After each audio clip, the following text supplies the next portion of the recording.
Danes se lahko upravičeno čutimo del mednarodne elite, ki bo na očeh vseh nogometnih navdušencev iz celega sveta.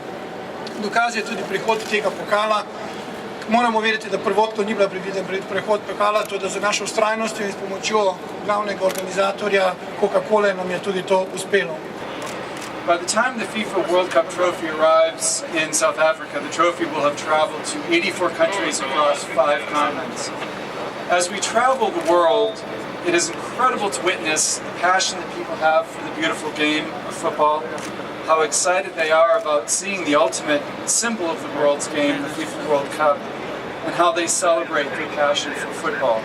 Na koncu naj izrazim željo, da naj nogometni navdušenci v teh 3 dneh pokažejo svojo pripadnost nogometu, da obiščejo v čim večjem številu pokal, se tudi z njim fotografirajo in s tem dajo tudi dodaten poudarek naši ljubezni do nogometa. Torej, prihod pokala pomeni samo dodatno priznanje dobremu delu in dobri igri naših nogometašov v kvalifikacijah. Torej, pokal vemo, da je to pokal, ki združuje, v svetovni nogomet, pokal, za katerega se vsi borijo, tudi združuje nezdružljivo. Želja in pričakovana Slovenija, da bi tudi Slovenija mogoče uspela kdaj osvojiti ta pokal. Normalno, v vsakih kvalifikacijah, v vsakem svetovnem prvenstvu gremo s tem ciljem, kje se pa bolj konča, bomo povedali.